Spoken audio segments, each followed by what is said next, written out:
2 million Canadians every month going to those same food banks, 8,000 as part of a Facebook group where they share tips on eating out of dumpsters. Will the Prime Minister gain some compassion and some common sense and spike the hike? We will take no lessons from the Conservatives when it comes to supporting the least vulnerable in our country. This is the party that wants to cut the Canada Child benefit. This is the party that wants to cut support to our seniors. MPs are back in Ottawa after a week in their ridings, and no surprise, topping the domestic debate agenda is the carbon tax, or more specifically, the increase to the price in carbon set for April 1st. As of that day, the price goes from $65 to $80 a ton. Recently, premiers opposing the increase wrote letters to Prime Minister Justin Trudeau saying just that, including the Liberal Premier of Newfoundland and Labrador, Andrew Furey. Then, this morning, Ontario Liberal leader Bonnie Crombie announced she'll develop her party's climate change plan without a consumer carbon tax. John Fraser, the former interim leader of the Liberal Party, was asked about that decision this morning. Have a listen to what he said. We wouldn't increase the carbon tax because we wouldn't have one. So you're against the federal carbon tax? Look, I think what's important right now is that we have a Made in Ontario plan. And if we'd kept the one that we had, cap and trade, we wouldn't be having this discussion right now. And the kind of imposition that it puts on families, on some families at a time when affordability is a huge issue, we wouldn't be talking about. Despite the political pressure from even fellow Grits, Justin Trudeau, the Prime Minister, shows no signs of pressing pause on his marquee climate policy. The front bench is back to talk about that. Dan Moulton, Shakir Chambers, Kathleen Monk, and Laura Stone. Shakir, I'll start with you. It's like every week we meet, there's a new Liberal basically coming out against this. Does it matter politically anymore in your view? I think it matters still in terms of public sentiment, right? The more you hear premiers, the more you hear opposition leaders coming out and saying we wouldn't support the carbon tax or oppose it or, no hike, I think that matters to the Prime Minister. But I think in his position, it seems like he's digging his heels in. I mean, I think it was last week he said he's not worried about his popularity anymore. He wants to do what he thinks is quote unquote right. So I think from that perspective, he's dug in. He's no more carve outs, no more exemptions, no more pauses. We'll see how the public takes it, but I feel like him and just the federal Liberals are on an island, right? You pointed out Andrew Furey, you pointed out Bonnie Crombie, but even in New Brunswick, the opposition Liberal leader there is also against, Susan Holt is also against a carbon tax increase. So these folks just realize in this environment, it's a very unpopular policy. And I would just say if you're Bonnie Crombie or Ms. Holt, you're probably looking at the future fate of the Liberals as well, seeing these polling numbers and how much they're sagging and want to make a distinction between your own brand as you try to become premier and Justin Trudeau's current brand, which is probably not helpful to you, as a lot of folks often conflate the provincial government of the Liberals and then the federal Liberals as well. So you want to make that distinction. The Prime Minister on Friday, Laura, said that Andrew Furey, the Premier of Newfoundland and Labrador, was, I think he used the word bowing, but I know he said bowing to political pressure. You cover Queen's Park. What do you think is informing Bonnie Crombie's decision? Because about a month ago, we had her on this show. I asked her like 25 times about the carbon tax, and she did not have as conclusive an answer as the party provided today.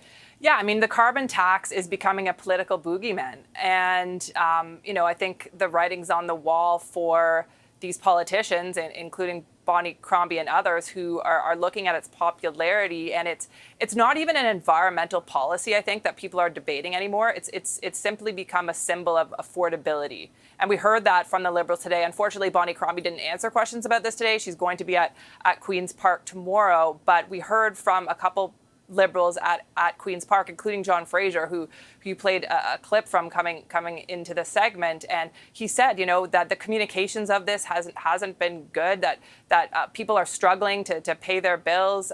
Affordability is a top issue, and the carbon tax has become a symbol of that. So I think it is problematic for the federal Liberals now because they really don't. There's not many people coming out to defend it. I think that's the problem for Justin Trudeau. I mean, we heard from the BC Premier who's talked about his own province's plan, but the chorus of voices coming up to defend the carbon tax is surprisingly silent right now.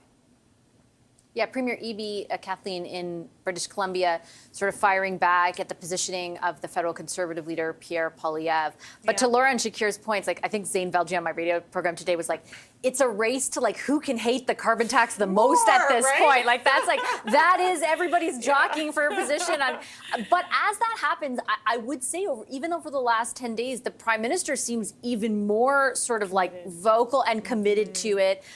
What do you think is informing that? Well, first of all, you got to admit that like taxes are the low-hanging and poison political fruit of politics, right? They're easy to go after, whether it's gas tax, whether it's energy taxes or beer taxes, like any of those things. So politicians always go after taxes, especially in times like the affordability crisis. But I think there's something we haven't mentioned about Bonnie Crombie's kind of change of heart today, and that's because remember Doug Ford's been calling her the queen of the carbon tax for the last since she's been elected. Right out of the gate, she was branded that way. So, and they actually the Ontario Liberals haven't quite yet formulated their policy, right? They're going to go and think about it. I mean, to their credit, actually, the Ontario Liberals had a policy in place, right? A carbon capture program, cap and trade, excuse me, with Quebec and California that Doug Ford rolled back and took away. But there are things that could be put forward and proposed that Bonnie Crombie didn't suggest today, like making either free or low-cost solutions for people's homes, whether that's heat pumps or whatever.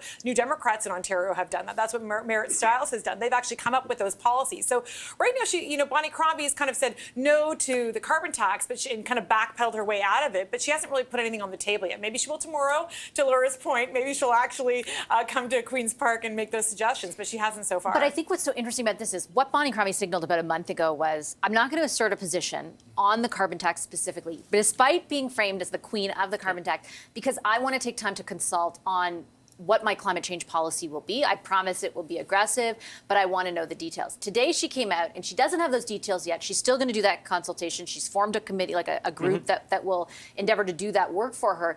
But she did take a position on the carbon tax, which politically says something. Well, I think fundamentally what it says is that the scrutiny that she was receiving from journalists doing great work like yourself who are asking that question. You say with a twinkle in your eye, yeah. Well, you're asking that question 25 times in a row. She's got to have an answer for it eventually, right? And I think what was attempted today was to clarify that, so to put the issue to bed for her, right? This is not something that she's going to continue to be plagued with in every interview she does. This is not something that Doug Ford gets to continue to hammer her with as the queen of the carbon tax as he was throwing around. And so I think she was trying to take that off the table. While Liberals look at what the alternative policy option is. The only reason Ontario has a retail carbon tax in place today is because Doug Ford scrapped the cap and trade program, and then the federal standard came into effect. So I think Liberals will look at options like bringing back the cap and trade program, like major new prices for industrial emitters.